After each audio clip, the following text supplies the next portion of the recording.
In case you didn't hear the first goal. Good morning. Good morning. Yeah, it's a little drizzly, but it's still a wonderful day. I am Suzie Matranga-Watson, and I'm the worship leader today. And I want to thank all of you here in the chapel and those online. Welcome. We're especially glad that you may be with us, and maybe for the first time, and hope to see you again. I'd like to remind you to please silence your phone. I did so. Otherwise, somebody's going to beep you or call you or do something in the middle of the service, even though you say nobody ever calls you. This will be the time. Our speaker today is our own Reverend Robin, who will be speaking about, in the parable of the 2 copper coins. The effort is the standard.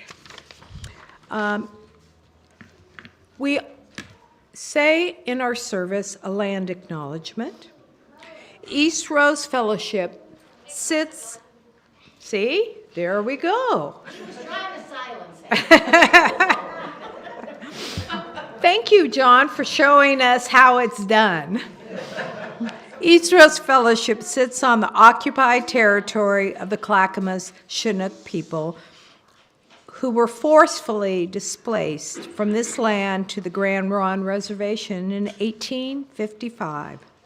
We acknowledge the sacrifices endured by the ancestors of this land, and that our presence here today is only possible because of the injustices committed against them. We recognize the inherent sovereignty of the Chinook Nation and the Confederate tribes of Grand Ronde, who carry on the traditions, history, and legacy held by their ancestors from time immemorial to this day. We seek meaningful relationships with these communities that foster repair. Now, let's take a moment and greet each other today, both in the chapel and online.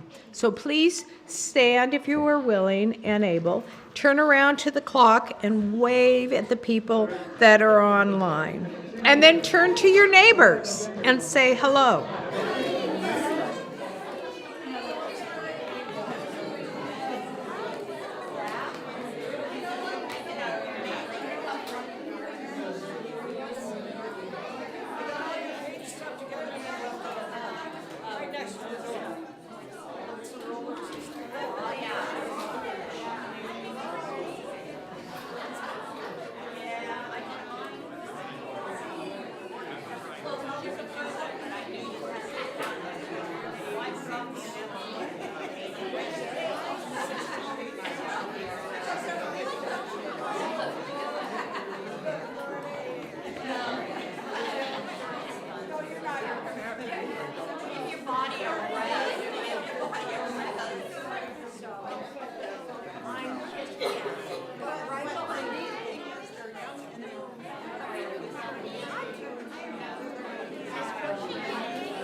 After the service, we will have coffee, tea, and conversation so you can carry on a little bit more with the people that you were talking with and the people you didn't get a chance.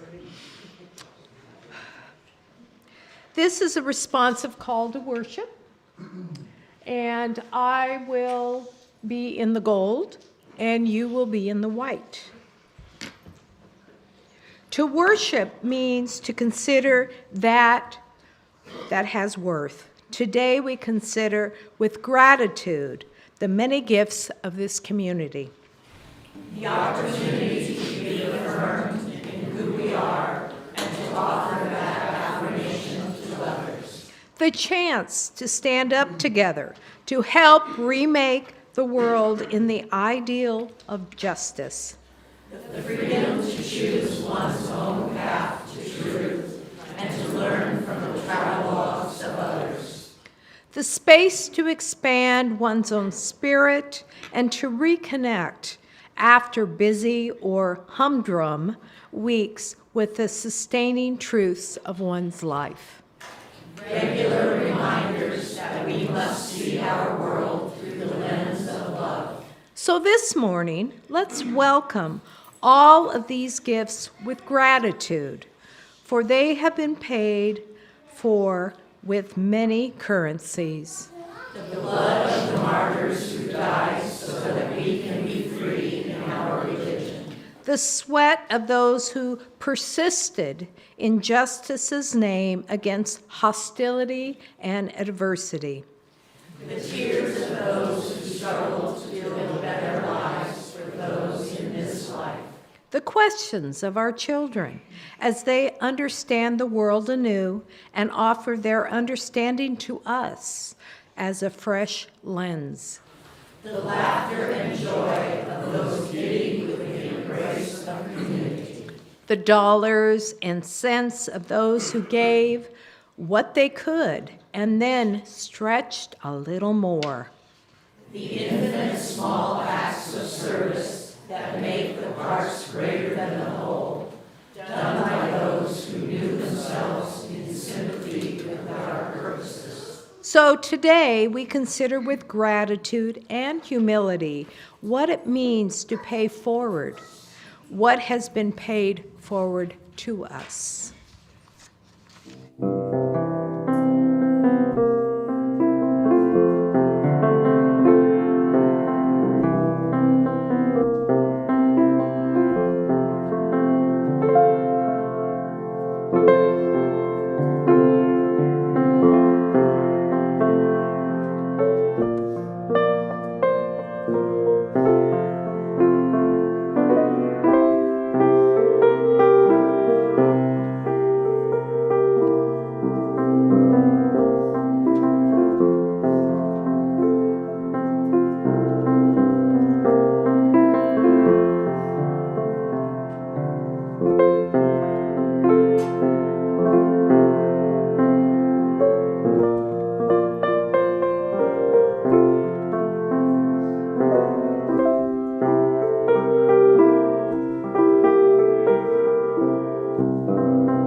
For the chalice lighting, it's the words are, I think,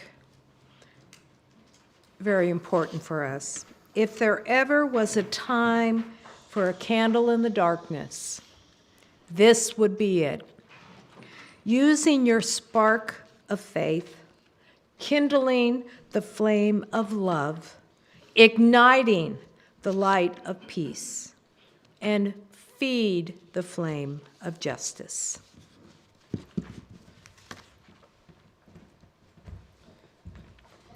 Good morning, everybody. Good to see you. Our reading today is from the Gospel according to Luke, chapter 21, verses 1 to 4, the parable of the widow's mite, M-I-T-E. He looked up and saw the rich putting their gifts into the treasury, and he saw a poor widow put in 2 copper coins.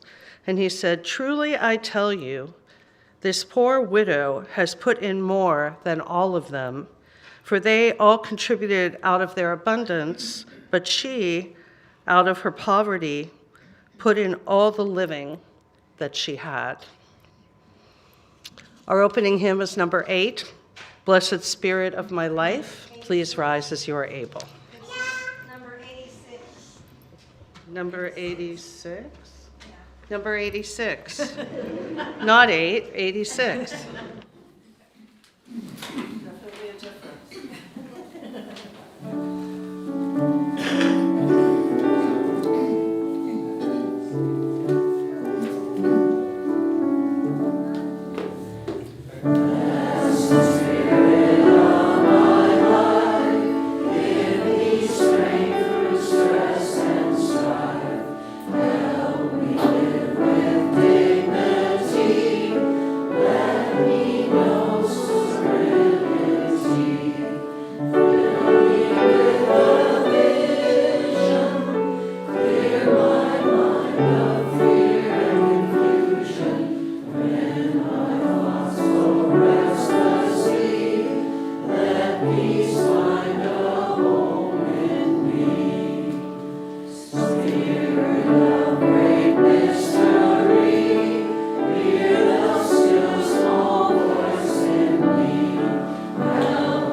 Now Tara will come up with the children.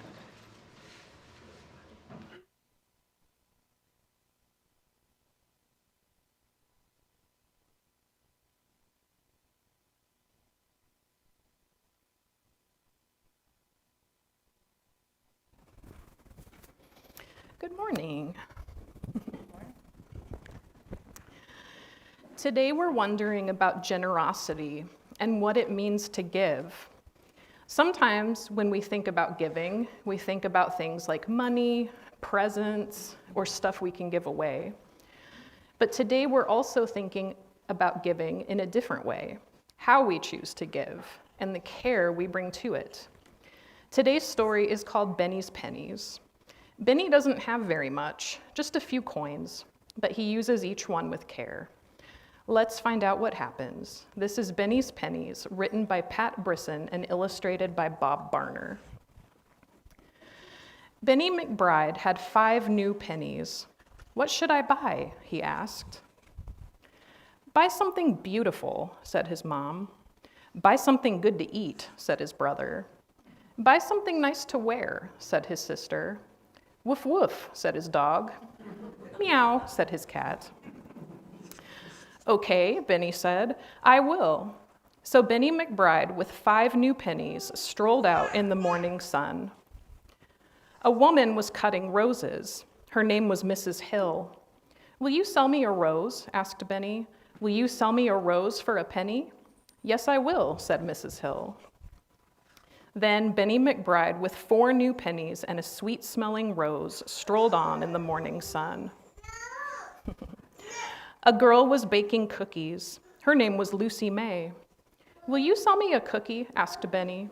"Will you sell me a cookie for a penny?" "A cookie for a penny? Okay," said Lucy May. Then Benny McBride, with 3 new pennies, a sweet-smelling rose, and a soft, warm cookie, strolled on in the morning sun. A boy was making hats. His name was Michael Bess. "Will you sell me a hat?" asked Benny. "Will you sell me a hat for a penny?" "Yes, oh yes," said Michael Bess. Then Benny McBride, with 2 new pennies, a sweet-smelling rose, a soft, warm cookie, and a fine paper hat, strolled on in the morning sun. A butcher was cutting meat. His name was Mr. Hopper. "Will you sell me a bone?" asked Benny. "Will you sell me a bone for a penny?" "You're quite a shopper," said Mr. Hopper. Then Benny McBride, with 1 new penny, a sweet-smelling rose, a soft, warm cookie, a fine paper hat, and a big, meaty bone, strolled on in the morning sun. A man was catching fish. His name was Mr. Beale. "Will you sell me a fish?" asked Benny. "Will you sell me a fish for a penny?" "It's a deal," said Mr. Beale. Then Benny McBride, with a sweet-smelling rose, a soft, warm cookie, a fine paper hat, a big, meaty bone, a floppy, wet fish, but no new pennies, strolled home in the morning sun. "I'm back," he called, "and I bought what you said." "It's beautiful," said his mom. Good," said his brother. "I like it," said his sister. "Woof, woof," said his dog. "Meow," said his cat. "Thank you, Benny," they all said together. "You're welcome," said Benny McBride. Sometimes it's not how much we give that matters most, but the thought and the care with which we give it. So now let's say goodbye to Reverend Robin and the congregation and head on back to the RE classroom. If the adults along the center aisle will form a bridge, we'll sing the children out.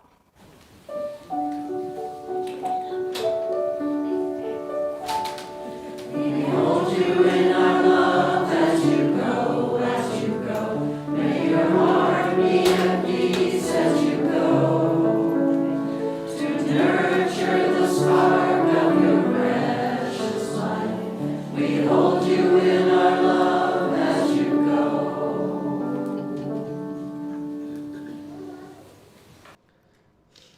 Now I invite you into some quiet time with me, a little meditative oasis in a service of words. We're very wordy, as you use, so we're going to have a little quiet time. So I invite you to put your feet on the floor and uncross your arms and close your eyes, and a big inhale and a big exhale to start. And then, if you can, soften your face, starting with your forehead, your temples, your jaw. See where it takes you to do some inner soothing, quieting, creating spaciousness inside yourself.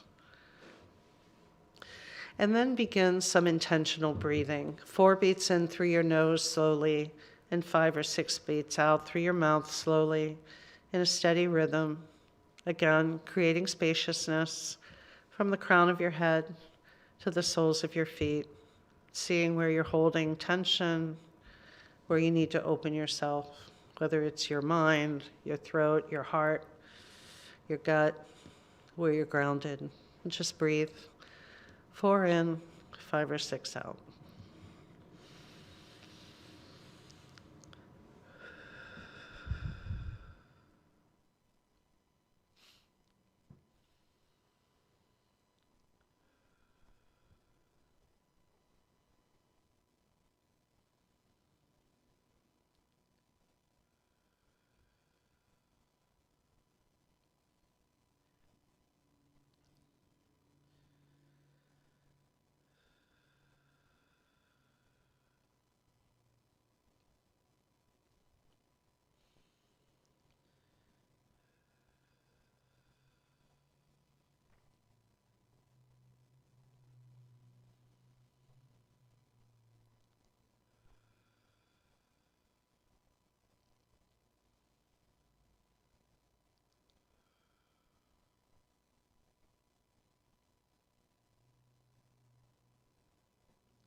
While you breathe, I offer this meditation by David White.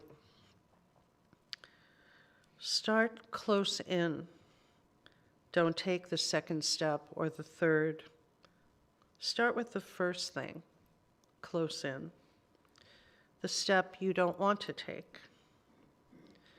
Start with the ground you know, the pale ground beneath your feet.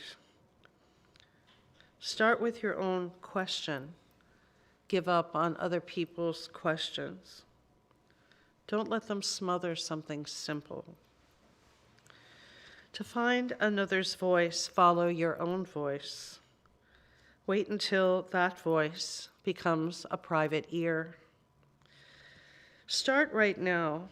Take a small step you can call your own. Don't follow someone else's heroics. Be focused. Start close in. Don't mistake the other for your own. Start close in. Don't take the second step or the third. Start with the first thing, close in, the step you don't want to take.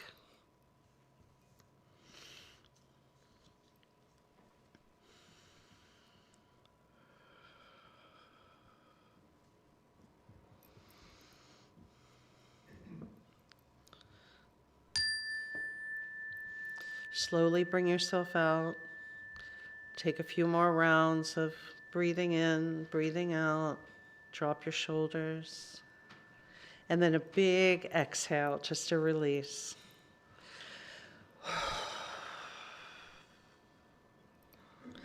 We'll remain seated for our spirit song. It's Spirit of Life, and we will sing it in English and in Spanish.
This is a reading from Rabbi Lawrence Kushner, and it is titled, Who is a Rich Man?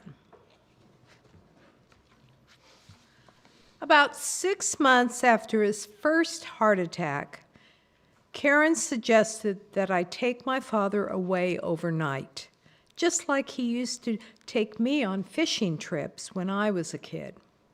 So I found an inn up by Lake St. Clair, an hour north of Detroit, where the two of us, now that we both realized he wasn't going to live forever, could have some time alone. We took the newly completed Ruther Freeway all the way to the end, and from there headed north toward Mount Clemens. There used to be some kind of spa there where all the Jews went. There is also a big cemetery where my father's parents are buried. We visited their graves.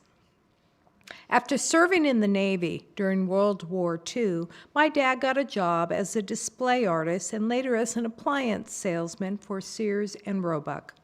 After he retired, he spent the last 15 of his years as a kind of an executive superintendent at the temple where I grew up. I don't think it ever occurred to him to ask for a penny. He just liked helping people. I guess other people liked it too. 700 people came to his funeral. We drove on that freeway as if it were a plateau out of time, and then, as if he had been secretly rehearsing it for years, my father said something that still strikes me as a confession of the bittersweet reality of what it means to be a provider. I suppose, he muttered, I wish I could have earned more money for your mother and you boys. I thought I made the right decisions at the time, but now, in retrospect, I guess some of them lost us money. That had never occurred to me. I knew we weren't wealthy like many people we knew, but I also thought we were well off. Sure, while growing up, I wanted to be able to buy fancier clothes at fancier stores, but we always seemed to have enough money for vacations that seemed fun and exciting. We would drive up into northern Michigan or take the train to Chicago and stay at the best hotel for a few days. I am astonished as I look back that it never once occurred to me or my brother that we should go to the Caribbean or to Europe or that we should own a vacation home or 2 cars. I think now that if such thoughts had occurred to my father, he had kept them a secret from all of us, maybe even from himself. Once my father built a patio behind our house. We bought a charcoal grill, and my mother gave him a chef's hat and invited our older cousin Marty and his kids over for a barbecue on a perfect Sunday afternoon. As Dad set a hamburger from the grill onto the paper plate, he said with a grin, "I wonder what the poor people are doing today." Just a few years before he died, I finally convinced him that he could afford to sell the house, move into a garden apartment, and, as they say, live off the interest. We stood there watching the movers position the sofa. He said to me, "Larry, I feel like a rich man." So when he died a few years later, my brother and I chose an inscription for his tombstone. We agreed on this Talmudic passage, "Who is rich? He who is content with his portion."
During my move preparation in November,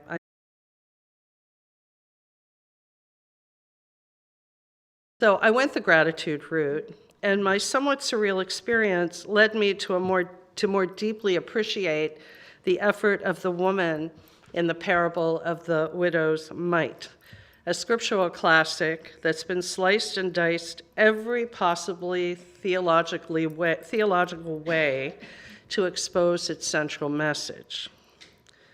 Does this parable from Luke sound familiar to you? Does it seem pretty obvious in its morality, it's the moral of the story and its symbolism? Having been privy to many dissections in divinity school, I can say that it may not be as straightforward as it seems to discern the central message of this parable of a poor widow who places 2 copper coins, a fortune to her, in the treasury.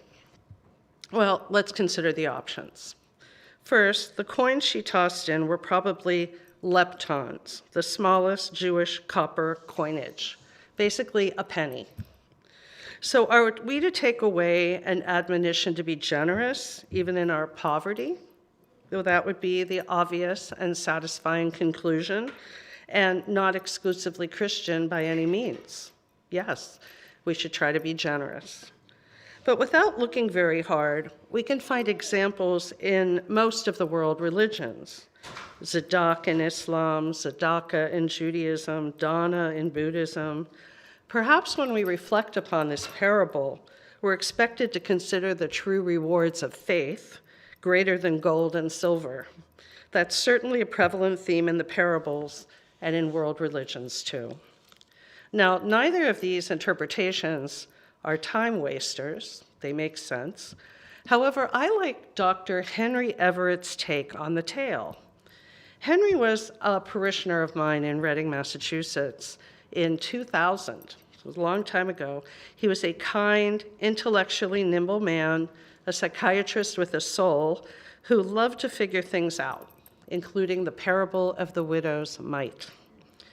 Henry zeroed in on something else entirely, something unexpected and quite intriguing in a chapter from his fine book, From Adversity to Invincibility. The widow's effort is the standard, Henry tells us, her effort. In other words, the action rather than the amount is significant. Doing what you can is enough.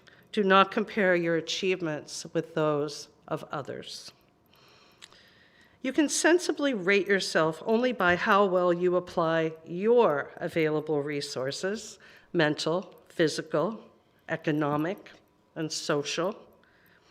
The parable of the widow's mite, at least for today in this time and place, is essentially about effort and about how it's the attitude with which we throw in our 2 cents that counts. This interpretation is simpatico with the stewardship campaign we kick off today at Eastrose. Be the change. Hopefully more than 2 pennies into the treasury. We pledge generously according to our means. Your means are your means. That is obvious. The generous part lines up with your effort. Yes, outcomes matter, but we cannot predict them or guarantee them. Projections can get us into a thicket, and mistakes happen too, because we're human. But our mistakes don't nullify our effort. The present is the only thing over which we have command, Dr. Everett tells us. The end product is not insignificant, yet the effort is the only standard we can realistically apply. So if the effort is the standard, whether you agree with me or not, but let's think about this. If the effort is the standard, how might we define effort spiritually? As I see it, effort can be divided into 2 major categories, exertion and intention. And we find examples of these aspects in several of the world's religions. Usually when we think of effort, we imagine exertion, blood, sweat, and tears, pushing the ball up the hill, chopping wood, carrying water, crawling on your knees to the Holy Land, and so on. And there's nothing wrong with breaking a sweat spiritually. I recommend it. And there's nothing wrong with striving for excellence. In fact, I recommend that too. Nobody ever rises to low expectations. Henry would say that when we strive for excellence, we're exercising what he calls our instrumental natures. The problems arise when religious exertion is misdirected. I'd argue that the most notorious example of this kind of maligning of a positive religious exertion is the pillar of Islam known as jihad. Now, the Islamic idea of jihad is derived from an Arabic root meaning to strive, or literally to make an effort. Many of us cringe, though, when we hear this word because it has been misappropriated by Islamic extremists to mean holy war and has come to be inextricably linked with terrorist activity. And this is unfortunate, as you may be surprised to learn that although jihad means exertion for God, it was originally intended as a nonviolent struggle for justice and inner peace. In fact, the mystical Sufis popularized a tradition describing the inner jihad as more significant than any outer jihad. Yet, since Islam focuses on the welfare of society and humanity rather than the boundaries of an individual, a person cannot keep improving themselves in isolation from what happens in the world at large or in their community, and neither can we. To apply this idea to our Unitarian Universalist congregation, I'd suggest that we balance our exertion for personal spiritual growth with our efforts to nurture and preserve and fund this institution and build up the wider community. We strive to deepen our spirituality, and we exert ourselves in service to others. We throw in our 2 copper coins, our 2 cents worth. Inwardly and outwardly, the effort is the standard. The Buddhists take this a step further by using mindfulness to discern the moral quality present in an action's roots before it's even performed. This way, one can determine if an action will be skillful or unskillful. These skillful acts or skillful means are constructive and life-affirming. They lead to a sense of ease and happiness. The widow in the parable seems contented in this way, doesn't she? But I would quibble with Jesus over one small detail. In my view, the widow doesn't really give from her poverty, but rather from a greater abundance than the rich folks surrounding her. Like Rabbi Kushner's father in the reading earlier, who was a rich man, the widow seems not only content with her portion, but she's willing to give it away. This is indeed skillful means with enormous moral quality. Her effort is definitely the standard. I found this book in my research called Parables of Kierkegaard. And the philosopher Søren Kierkegaard has sort of rewritten the parables, and he poses an intriguing question about the widow. Take the story about the woman who places 2 pennies in the temple treasury, and let's poeticize a little variation. The 2 pennies were a great sum for her, which she could not have quickly accumulated. She had probably saved them for a long time and then had hidden them wrapped in a little cloth in order to bring them when she herself went up to the temple. You can see he's already embellished the story quite a bit. But a swindler had detected that she possessed this money, had tricked her out of it, and exchanged the cloth for an identical piece which was empty, something the widow did not know. Thereupon, she went up to the temple, placed as she intended the 2 pennies, well, actually nothing, in the temple treasury. I wonder, asked Kierkegaard, if Jesus would not have still said of her that she gave more than all the rich. I think he would have adored her even more, as it was the widow's intention as a basis for her actions that makes her noteworthy to Jesus in the first place. He's really not impressed with her money. He is inspired by her faithful effort. Let's turn to Hinduism for a minute, where we find the principle known as karma yoga, or seva, the yoga of Gandhi, among others, in which the fulfillment one derives from serving others has nothing to do with what is received and everything to do with the way in which one gives. Maybe Jesus did spend those lost years in India, as some scholars predict or suggest. I can't imagine that Jesus would actually care if the widow's cloth was empty or not.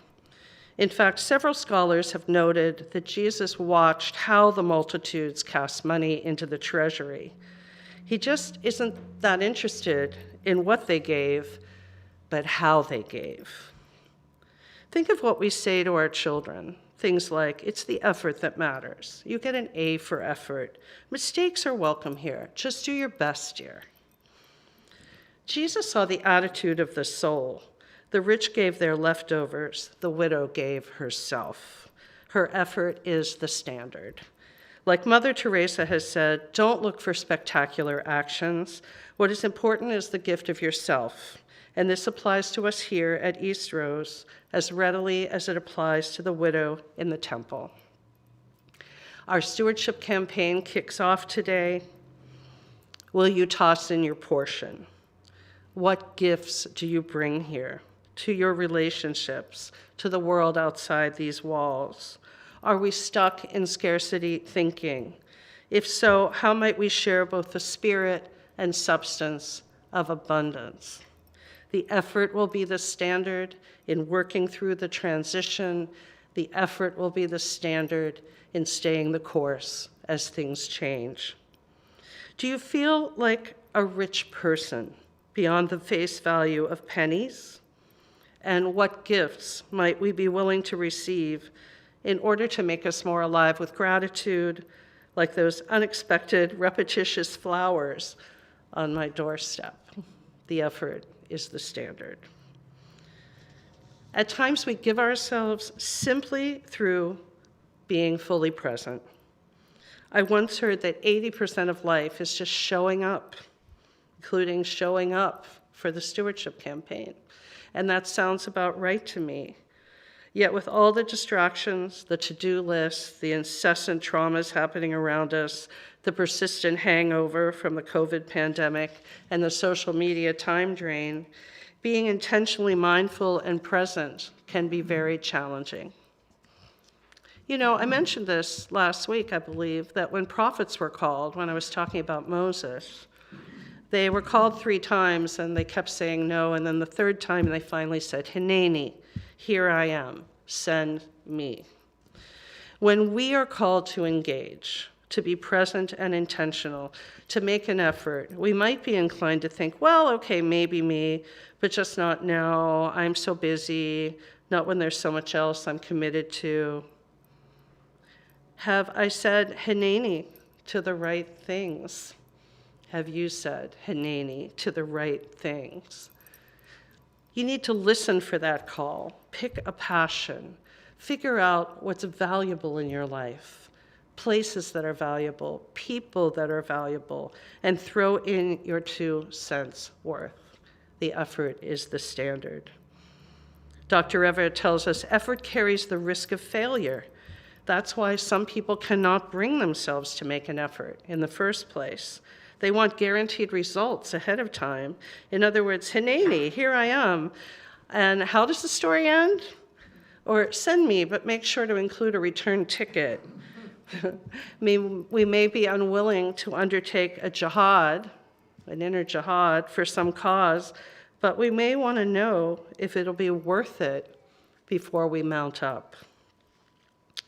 We may wonder if skillful means will lead to measurable ends, if our pledges will fund our pet projects, our priorities. And that's not surprising, given the achievement quantifiable society in which we inhabit. Yet Henry reminds us, the effort is the standard. The effort is an enlightened gamble, a leap of faith, in which there is a reasonable possibility of success. One could argue that effectuating positive outcomes begins with effort, but it boils down to enthusiasm, a word that actually means possessed by the Spirit. If our efforts embody our enthusiasm, then they articulate the attitude of the soul. The children's message that Tara read today, Benny's Pennies, it's essentially a story about effort and attitude, isn't it? He has 5 pennies, 5 coins rather than 2, and he does spend them to express his gratitude for his family. He buys a rose, a cookie, a paper hat, a dog bone, and a fish with his 5 cents and brings them home joyfully and generously. His thoughtful and intentional effort, rather than the gifts themselves, is the standard. You may wrongly believe that your 2 cents isn't worth much. Just 2 little leptons tossed into the treasury of the universe or into the pledge campaign here at Eastrose. But this is not true. My 2 cents, it seems, was worth 3 weeks of Mother's Day bouquets. How about you? Your 2 cents, your copper coins, shiny or tarnished, well, they are your portion, your nobility of spirit, and so they are worth their weight in gold. Toss them in. Hanani, here we are. Send us. We will strive to be generous and GREATFUL, and we will give it our best effort. Be the change. Blessed be, blessed we, and amen. Our final hymn is number 1028, The Fire of Commitment. It's in the small teal hymnal. Please rise as you are able.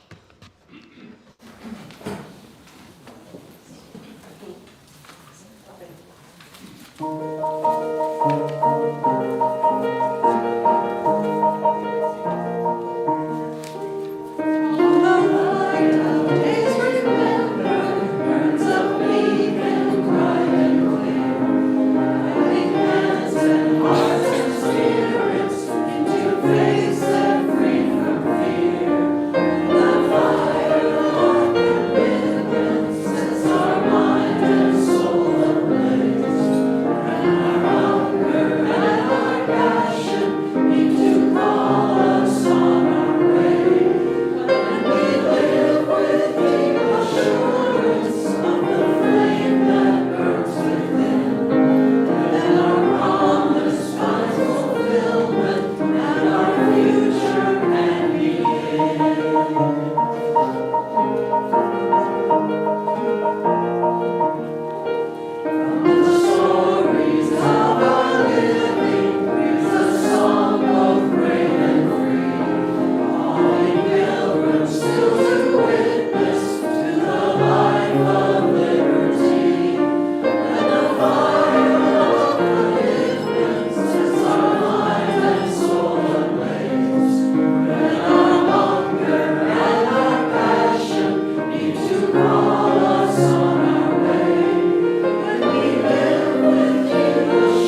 We share half of the cash offering with a local organization doing good works in the community, Portland Immigrant Rights Coalition.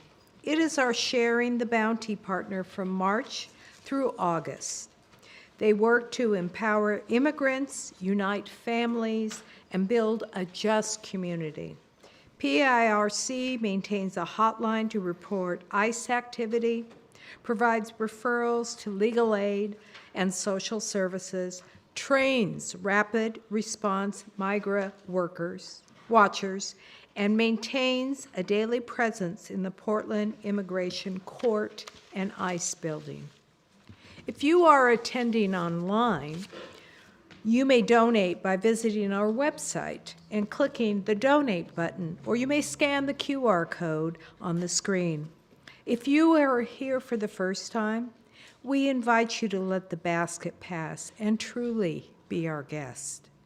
The gifts of the congregation will now be most gratefully received.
Please remain seated, and we will sing our song of gratitude. It is 10:10 in the teal hymnal. We give thanks, and the words are on the screen.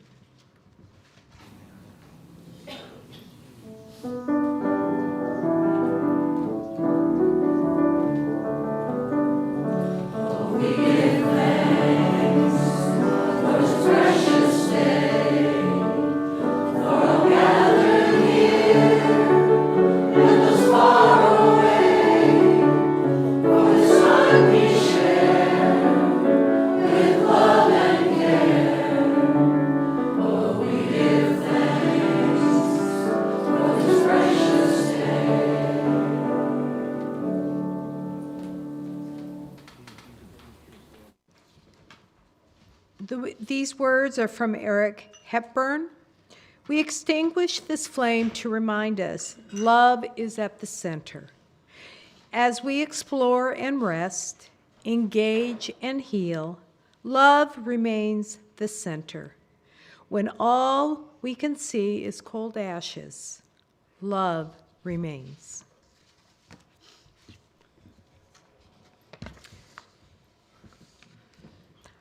I want to thank all who contributed to this service.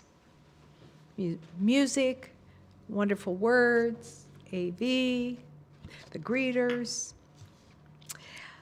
The announcements we have right now are just one, and it's regarding the plant swap this coming up Saturday. It will be held here. Not this Saturday. 25th, I'm sorry, the 25th, not this Saturday. 10 a.m. to noon here. Bring plants, seeds, books, decor, tools, and swap for greater things that you can find. So you can dig up some plants that you got too many of and bring them over, or you have too many house plants, like me, bring them over. Yes. Clay. I'm sorry, I should have told you this too. Anybody that can't make it to ours, I know of another one this coming weekend on the other end of Gresham. Just ask me and I can put you in touch with that plant swap, which is happening before ours. But we really want you to come to ours. Please read the Petals News for more information of what is going on in the wider community and here at Eastrose. Thank you, Suzie. We will be having spirited conversations today. It's been a while with all the different meetings that have gone on. So I hope that you'll come to the circle for a conversation. And we will now say our unison benediction. Go out into the world in peace. Have courage. Hold on to what is good. Return to no person evil for evil. Strengthen the faint-hearted. Support the weak. Help the suffering. Honor all beings. May you go out in joy and return in love. Please remain seated for the postlude.